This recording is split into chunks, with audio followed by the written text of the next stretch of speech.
Sure. Most importantly, the people of Uganda shielded me. The common people risked their lives and families to house me. Most importantly, I had assistance from security people that I will not mention. Babano ba Army Chief abayambako Bobi Wine okufuluma bani abo babayogerako bani abo abamuyambako okufuluma naye nno bino biddamu ebibuuzo ebibadde nga byeraga mu 2021 Barracks ezenjalo Bobi Wine yawangwirayo Museveni ne kuguno mulundi Sebufuka nnyini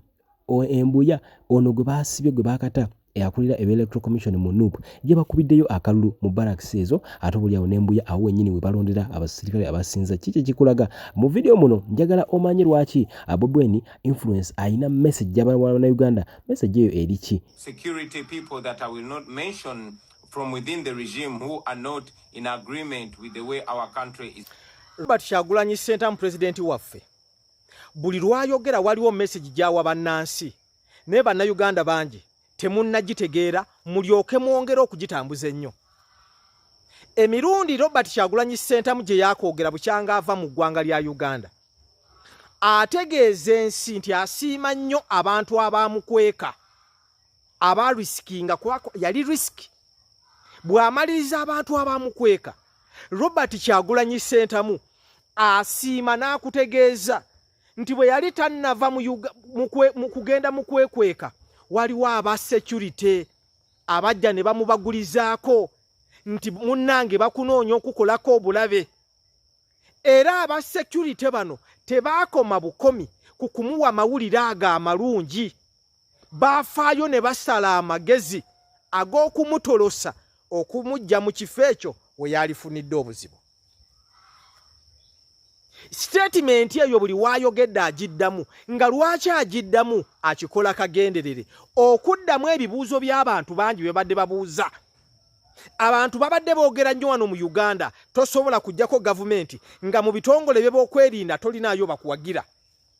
Kati Kyagulanyi ekyo kyakutegeeza olw'okubanga yayogerera mu ngero gwe omugezi otegeere nti akutegeeza nti ne mu bitongole by'okwerinda kati kituufu tulinayo banankyukakyuka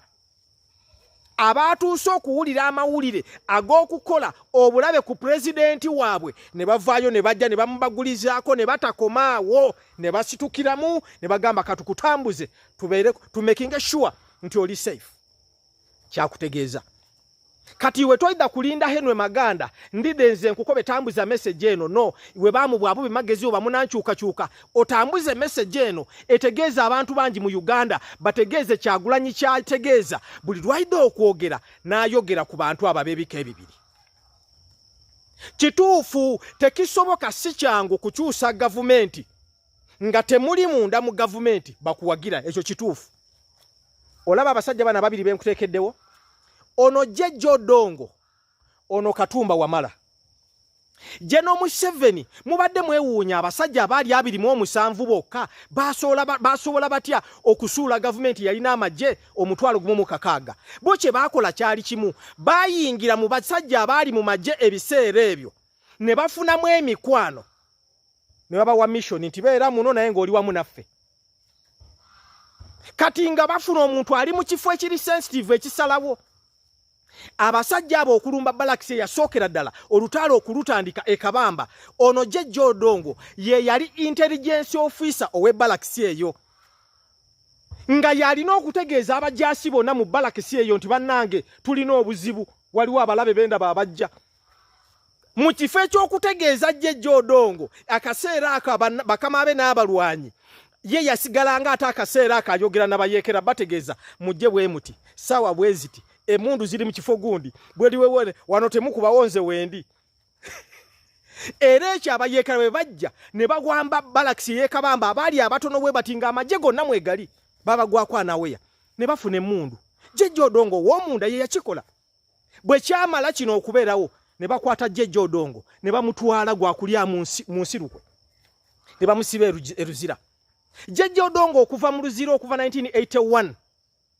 owa gwali gugwakaawo Jeje Odongo okuva mu eruzira mu komera yavaayo 1985 nga gavumenti y'Obote evuddeko Titokero amuwambye era Titokero naye ne bamuzza ate mu magye n'akomawo magye. Jeno Museveni bwe yajja mu buyinza obomu ku bantu be yasookerako okunoonya ye Jeje Odongo namupromotinga mangu ne Katumba Wamala naye bwatyo bwali abo ababiri tebalinnyako mu nsiko nedda balwaniranga munda nga bano boolaba kati Mukama bakatonda be yatuwadde abalumirirwa awamu naffe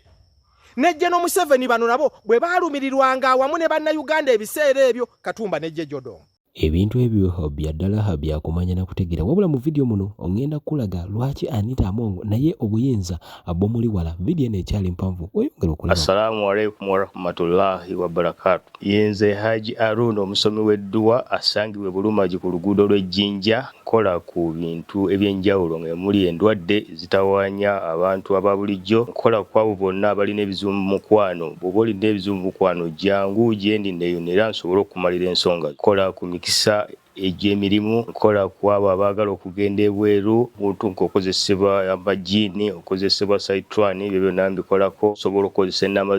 z'olaba ku screen oba okuweereza obubaka ku WhatsApp. Bunyomi nali ntunuulira Mwenda Kabushenga ne Kyazo Nyangobo aga nti Anita Among unfortunately abantu bangi bajja kumulabanga ataliiwo naye aina sente, aina call to power, aina influence mu parliament, bali abalabi bataina Kadaga yaina parliament naye nga taina sente nga ne influence tagikozeseza ne ono baga nti judiciary kati yajiwamba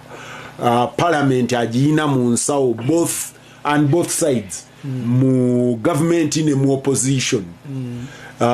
then nakwata ebitongole bya government ebiwerako aba police wano boyogera nabo batya Anita Among okusinga bwe batya minister wa internal affairs. Ninabe nali ngamba ekitongole ekimu sigenda kyogera because they told me in confidence one of ebitongole bya government kibazo go nyini ontabudde kuba gomanyo kimanyi nze nagamba abantu nga bamamba bazabuddeyo okwesimbawo nemanga nti abamamba bazamanyi genda tegali gage gali mazi gali rented wana gaje wagenda kukubanga Anita Among taina sali msarai na amanyi gali nga gali original kubanga tibagenda gamujjako be bali mu company kati sali msarai bayina ekifo batayina wena wempizo batayina guluza bachi balonda vice president trip yasooka genda gulu ne balonda Nabbanja asooka gulu Anita Among yali gulu kugamba ndi nayo kayina amanyi era bintu bingi nze byemanye musawa kubyogera nga bogenti abantu abikubuulira nyina mukwano gwange omwali mu government omo yankubiranga bakutebesiki nangamba muhoza alayo kayamatiziza taatawe kati atana kukingira musale musobola okunonya sale kati yabulayo abo be basatu abatambuze gwanga bano Anita Among kugambe nti mulufula mbeera mu bamala okusala ennyama mulimu abatwala ebiwoowoolo kati abo babiwoowoolo naye gwokomulanga yeetise ekitereke oba olaba please Peter and I know obuuziza lwabawuliriza naye gwe kimanyi bulungi abantu bamu ne bupawo bwe bakutuma kiringanga muntu kuba kitereke kukitwala akuyitako mukuwa bw'oba olina ekisero ky'emiyembe nanga mpaako n'omuwako gumu tayinza kumanya nti bakutumya emiyembe olina gy'ogitwala alabya ddala nga kisero bwokifuga kakati kituuse eri nga kibulako lwe banakubuuza so kati Anita Among ali mwabo at the moment mutwale munga olabanga bakazini bakayura Museveni nga batumye tasks era bwezigwa nga abagoba nga ayingizawo abalala oba bw'okola yensobi nga takyasobola gitoleratinga so teriyo power gyayina eri extra eteekwa okulowoozesa muntu n'omu naye omulimu gwa Mukama mutuma agukola nga aleeta omuntu ebyo byakola kiringanga omuntu ng'atunda mmotoka goba wadde ogitunda bw'omusanga agiyimiriddeko nga akutene mu nsawo oyinza okulowooza nti ye nga wabawo nanyini nga kusiini taliiwo kati Anita Among mutwalire mu eyo n'abaala bangi eggwanga eno lifugibwa abantu basatu abo omu alifuga sale bwe bakutanaga akutadde baba bakutadde